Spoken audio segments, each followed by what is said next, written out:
ज्ञान की पवित्र नगरी में रहने वाले एक शख्स की जिंदगी पीएम नरेंद्र मोदी के एक भाषण से बदल गई और पीएम के आत्मनिर्भर भारत के इस आह्वान को अपने जीवन में उतारकर अपना ही नहीं बल्कि पूरे परिवार की जीवन शैली में एक बड़ा बदलाव हो गया, जो आज उनके नाम से ही पूरे इलाके में चर्चित है। मोदी जी एक बार स्टेटमेंट दिए थे हमारे प्रधानमंत्री जी, बेरोजगार आदमी चाय पकौड़े का दुकान खोल सकते हैं, उससे भी अच्छी कमाई होती है। तो हमने स्टार्ट किया, देखा और स्टार्ट किया तो अच्छा रिस्पांस रहा।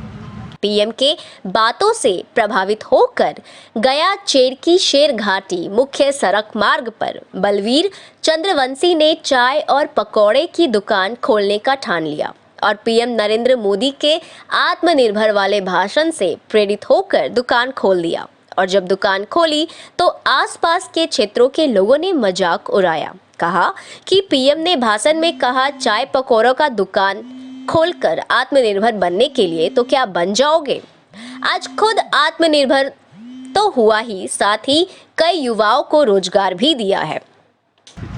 उस टाइम मात्र 6,000 मिलता था वहाँ पे, 7 साल पहले की बात है। तो अभी तो फिलहाल ठीक है, बहुत बढ़िया स्थिति है, एकदम असर पड़ा है, अच्छा खासा असर पड़ा। उनके कहने का तत्पश्चात चालू किए, आज अच्छा खासा रिस्पांस है, बहुत बढ़िया रिस्पांस है।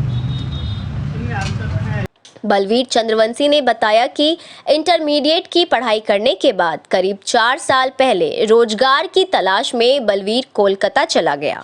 वहां कुछ दिन प्राइवेट कंपनी में काम करने के बाद अच्छी नौकरी नहीं मिली तो पुनः अपने घर वापस आ गया। घर परिवार चलाने के लिए आगे क्या करें, यह सोचकर वह परेशान रह रहा था।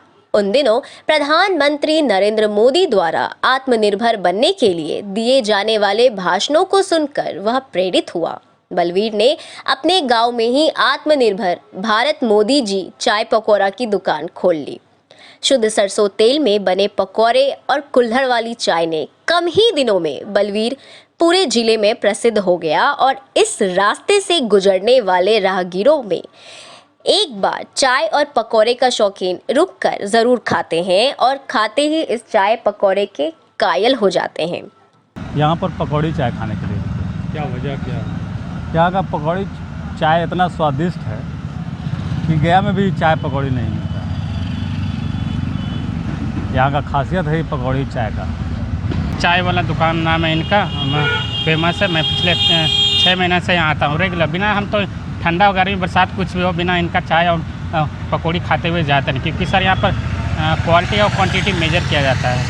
क्वालिटी इनका अच्छा है और क्वांटिटी जो देता है उतने में ही मतलब कि माइंड और दिल दोनों फ्रेश हो जाता है, एकदम पूरे टोटल ऑसम। बलवीर ने इस चाय पकौड़े की दुकान से वह अपने छोटे भाई को पढ़ाकर दरोगा बनाया है। वहीं दरोगा में चयनित छोटा भाई जयंत कुमार ने इसके लिए अपने बड़े भाई बलवीर चंद्रवंशी को अपनी सफलता के लिए पूरा श्रेय दिया है। ये सिर्फ मेरे लिए ही लाभदायक नहीं है, ये मेरे फैमिली के लिए भी काफ़ी ज़्यादा लाभदायक है, क्योंकि जब वो 4 साल पहले वो कभी बाहर में रह के दिल्ली हो गया कोलकाता जाके काम करते थे, तो उतना जो फुलफिल जो होना चाहिए वो नहीं हो पाता था। लेकिन जो अभी उन्होंने खुद से जो किया है उसके लिए पूरा फैमिली और ख़ास तौर पर मुझे भी बहुत ज़्यादा फाइनेंशियली हेल्प मिली है, तो इसके लिए मैं बहुत खुश हूँ। इनका श्रेय मैं अपने बड़े भैया बलवीर चंद्रवंशी जी को देना चाहूँगा और मेरे पापा भी हैं, उन्होंने मुझे बहुत सपोर्ट किया। हाँ, वो तो उनका स्टेटमेंट ही इनके लिए एक बन गया, क्योंकि वो जब एक यहाँ पे हुआ था, आयोजन हुआ था इनका प्रधानमंत्री का, उनसे वो इंस्पायर थे। जब उन्होंने बोला तो लोग मजाक उड़ा रहे थे, लेकिन उन्होंने सीरियसली लिया और इसको उन्होंने बखूबी निभाया भी है, तब ये सफल है।